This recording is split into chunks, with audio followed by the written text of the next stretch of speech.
নমস্কাৰ, এই মতে পাইছোঁ অসমৰ লগতে ভাৰতৰ কেইবাটাও প্ৰান্তৰ ডাঙৰ খবৰ। এহেঁতৰ খবৰবোৰ নিতৌ চাবলৈ হ'লে আমাৰ চেনেলটো ছাবস্ক্ৰাইব কৰি ভিডিঅ'টো লাইক কৰি ভিডিঅ'টো শ্বেয়াৰ কৰি যাব আগলৈ আৰু কমেণ্টত লিখি যাব #জাষ্টিছ ফৰ জুবিন গাৰ্গ। জুবিন গাৰ্গৰ হত্যাকাৰীক দিয়া নহ'ব জামিন।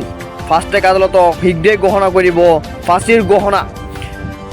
গৰিমা শইকীয়া গাৰ্গে কি মন্তব্য কৰিছে চাই থাকক আমাৰ সম্পূৰ্ণ প্ৰতিবেদন।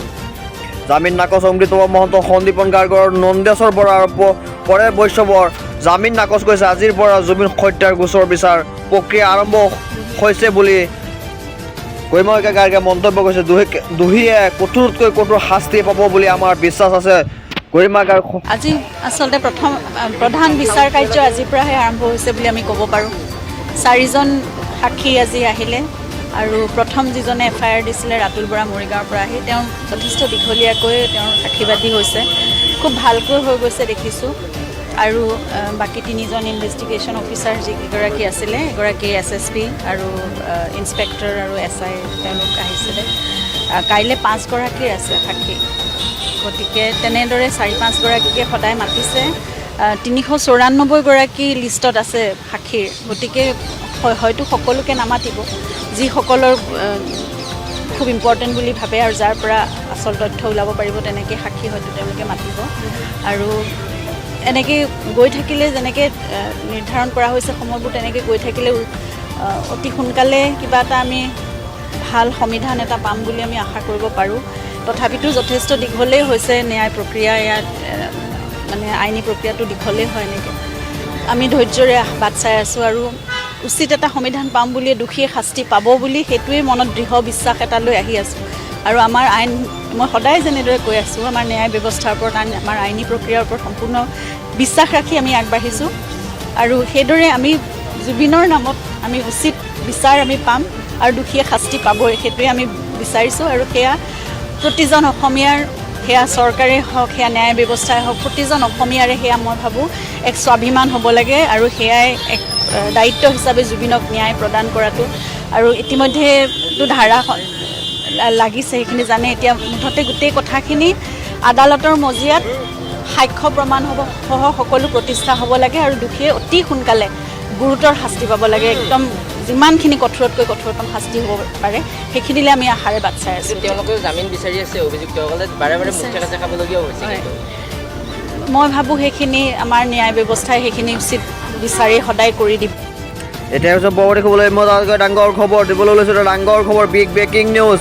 1 আগষ্টৰ পৰা দিয়া হ'ব ৰেচন কাৰ্ডৰ চাউল, চেনি আৰু দালি। মুখ্যমন্ত্ৰী হিমন্ত বিশ্ব শৰ্মাই ডাঙৰ ঘোষণা কৰিছে। 1 আগষ্টৰ পৰাই পাব ৰেচন হিতাধিকাৰীসকলে চাউল, চেনি আৰু দালি। 1 আগষ্টৰ পৰা ৰেচনৰ হিতাধিকাৰীকে পাব দাইল, চেনি, নিমখ। লাখ লাখ ৰেচনৰ হিতাধিকাৰীলৈ আহি গ'ল ডাঙৰ খবৰ। ৰেচন সামগ্ৰী লৈ হিতাধিকাৰীকে চিন্তা কৰিব নালাগে বুলি ডাঙৰ মন্তব্য কৰিছে।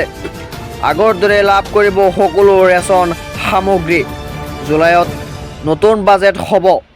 বাজেটৰ পিছতে পুনৰ ৰেচন কাৰ্ডৰ বন্ধ হোৱা সামগ্ৰী দিয়া হ'ব বুলি ডাঙৰ গহনা মন্ত্ৰী কৌশিক ৰায়ৰ। যুদ্ধকালীন পৰিস্থিতিৰ বাবে কিছু প্ৰভাৱ পৰিছে বুলি মন্তব্য কৰিছে। শীঘ্ৰেই মূল্যবৃদ্ধি ৰোধ কৰা হ'ব। 1 আগষ্টৰ পৰা ৰেচন হিতাধিকাৰীকে পাব দাইল, চেনি আৰু নিমখ। সঘনে গালি খাব লগা বিভাগটো হৈছে সেইটোৱে যে য'ত আচলতে প্ৰতিদিনে সামগ্ৰীৰ মূল্য বৃদ্ধি হয় আৰু মূল্য বৃদ্ধিৰ কথাখিনি পোনপটীয়াভাৱে মন্ত্ৰীগৰাকীক লগৰীয়া কৰা হয়। আচলতে সেয়াই সঁচা নে? আপুনি কেনেকুৱা ধৰণৰ বিগত সময়ৰ অভিজ্ঞতা আৰু নতুনত কিদৰে আগ্ৰহী লাভ কৰি যাব? মই যোৱা 15 মাহ যেতিয়া মন্ত্ৰী আছিলোঁ, আমি এটা চেষ্টা কৰিছোঁ। মই প্ৰতিখন জিলাতে গৈছিলোঁ। প্ৰতিখন জিলাত বিভাগীয় আধিকাৰিকসকলৰ লগত বহি আমি টাস্ক ফ'ৰ্চ গঠন কৰিছিলোঁ। আগতে টাস্ক ফ'ৰ্চ আছিলে, কিন্তু আৰু এক্টিভ টাস্ক ফ'ৰ্চ আমি জিলাই আমি এজন ADC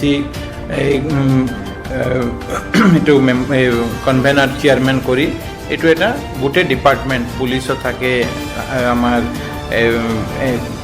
চিভিল এডমিনিষ্ট্ৰেশ্যনৰ মানুহ থাকিব, আমাৰ ভেটেনাৰীৰ মানুহ থাকিব, এগ্ৰিকালচাৰৰ মানুহ থাকিব, সকলো ডিপাৰ্টমেণ্টক লৈ আমি টাস্ক ফ'ৰ্চ গঠন কৰিছোঁ। এবং আমি সকলোকে নিৰ্দেশ দিছিলোঁ যে প্ৰতিদিন যাতে টাস্ক ফ'ৰ্চে এক্টিভলি কাম কৰে। যদি কোনোবা ঠাইতে প্ৰাইজ ৰাইজ ইত্যাদি কোনোবা কৰি আছে, এইটো আমি যাতে ধৰিব পাৰোঁ।